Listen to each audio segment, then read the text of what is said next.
The IRS has unveiled higher federal tax brackets to adjust for inflation.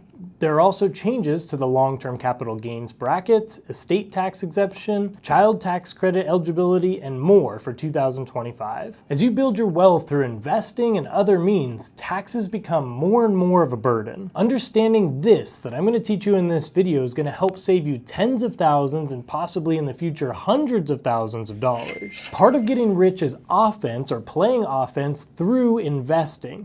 But a huge portion of it is also playing defense, and this would be in preserving wealth and keeping more of your money and not giving it over unnecessarily to Uncle Sam. My name's Nolan Govea. My students call me Professor G, and I made this channel to make investing simplified. I'm not gonna waste your time. Let's get right into it. Talk about investing and about capital gains because this is a big one. And one of the presidential candidates is talking about increasing capital gains even on unrealized gains, which I don't think is actually going to be a thing, but we do need to talk about this capital gains and the taxes associated. And so with this one, capital gains tax rate, if you're single from $0 to $47,025 in 2024, you have to pay 0% on long-term capital gains tax.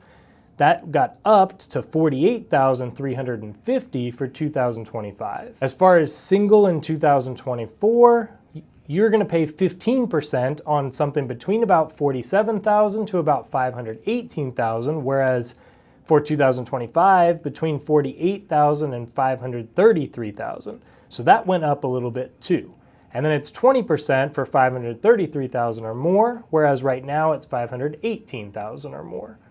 If you're married filing jointly, obviously it's much higher, it's about double, and so before it was 0 to 94,000 and now it's 0 to 96,000. We'll be at the 0% tax rate. The 15% was between 94,000 and 583,000 and now it's between 96,000 and 600,000, 15% here. Now, just to make sure we understand, capital gains is just that difference between what you bought, whatever the investment was, and whatever it grows to. So let's say you buy a stock and you pay $50 and it goes up to $75 in 2 years or something. When you sell it, that capital gains is the 25, the difference between 50 and 75. So you'll be taxed on that $25. So when you sell the whole stock, you get all $75, but you're only going to be taxed on 25. And so what this is saying is that the capital gains tax bracket is a little bit higher now, so that now you can actually make more capital gains and have less taxes. So let's do an example for a capital gains tax calculator, and this is based off of 2024, but this is just to help you. So let's just say you bought $50,000 worth of stock at some point, and it went up to $120,000. That's great, but we have to keep in mind the 2024 taxable income as well. So let's just say that you make $60,000 per year. Your pre-tax capital gain between what you bought the investment at and what you sold is $70,000, plus you made $60,000 in the year. So your total taxable income, including the capital gain, is $130,000. We held it for longer than a year, and we'll just say that you're single. The estimated capital gains tax is $10,500 on this right here, and your estimated total tax is going to be $18,753. Now this right here is what throws some people off, because you made $70,000, and if we look up here, it says in between 0 and 47,000 should be taxed at 0%, right? Well, no, because what happens is this 70,000 was added to how much money you made, the 60,000.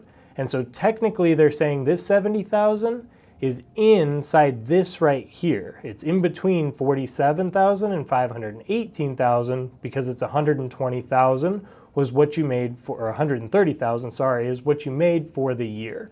So that's why it's saying your long-term capital gains taxed at 0 was 0 of those dollars, but all 70,000 was taxed at 15%. Now let's say if you didn't make any money at all, like let's say that you're retired and so all you're doing is selling off stocks. If you did that, now with everything else being similar, everything else being the same, you have $70,000 worth of pre-tax capital gains.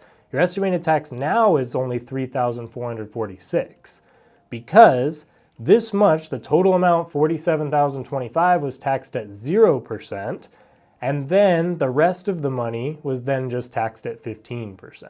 So that's a really big one. It's just big in general for you to understand. Yes, from 2024 to 2025, it's up a couple $100, maybe $1,000 difference as far as the tax bracket. So that's not life-changing, but maybe just understanding what I just showed is going to be life-changing. It's something where down the road, if you're not bringing in any income, you're in retirement or something like that, you can be pulling this money out of a brokerage account.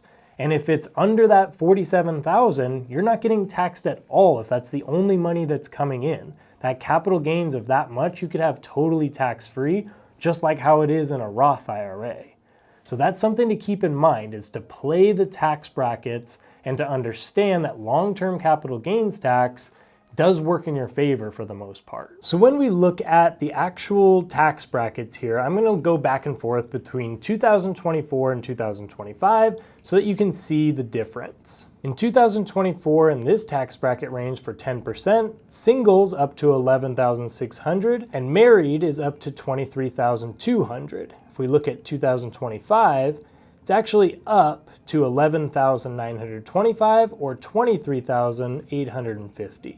So for this 12% bracket here, it's between $11,601 to $47,150. Now in a second, I'm going to show you how this works actually, because a lot of people think that just because you're in a new tax bracket, that means you actually have to pay that high of taxes for your entire income.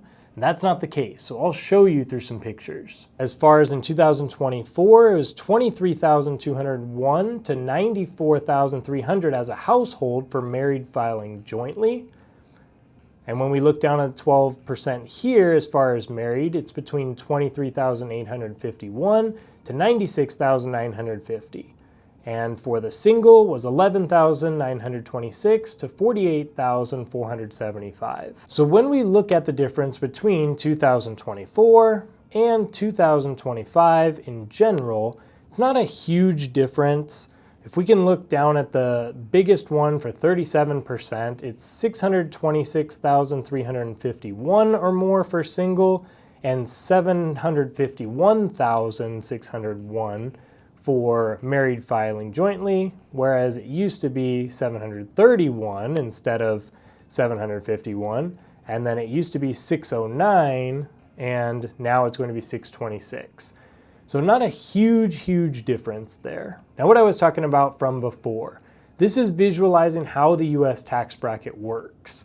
So say you make $70,000, currently that would put you in the 22% tax rate, right? So if we're looking here, if you're single and you make $70,000, you're technically in between $47,000 and $100,000. So you would be at the 22% rate.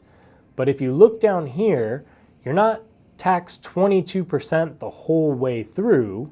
You're taxed at this one 10% up until $11,600. Then you're taxed here at 12% from $11,601 to $47,150, which is $35,550. And then that last little piece, that last $22,850 that you're in that 22% tax bracket, that's how much you get taxed right there. This next chart that I found is actually gonna make it just a little bit easier, so come back to this one when you wanna look at your actual taxes. So looking at this one specifically for 2025, for single filers, you're at $11,925 or less, your tax rate's gonna be 10%. If you're in between $11,926 and $48,475, you're going to have been taxed that 10% on the $11,925, so that puts you at $1,192.50 of taxes, plus 12% of anything over $11,925 and under $48,475. So if you make in between $250,000 and $626,000, then you will be taxed that $57,231 up until this point, plus this 35% of the amount over $255,525. That's for single filers. If we're talking about if we're talking about married filers filing jointly, it's the same tax rates, but just obviously higher amounts because it's household income there. So 23,850 or less, 10%. Again, if you're in the next tax bracket, you will have been taxed that 10% plus 12% of anything over 23,850 and under that 96,950.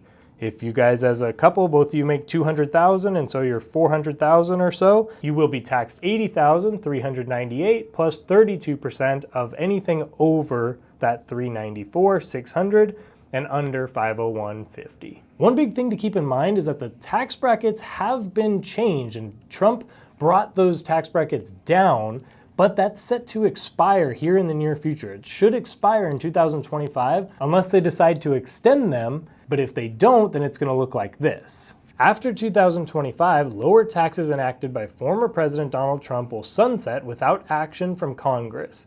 If the provision expires, the tax brackets will revert to 2017 levels, shifting to 10% for that lowest one, but then 15%, 25, 28, 33, 35, and 39.6%. That's definitely much higher and something to just keep in mind moving forward. This next one is about standard deduction and personal exemption, which is huge for some of you. The standard deduction is going to increase by $400 for single filers and $800 for joint filers. Seniors over 65 may claim an additional standard deduction of $2,000 for single filers and $1,600 for joint filers. The personal exemption for 2025 remains at zero.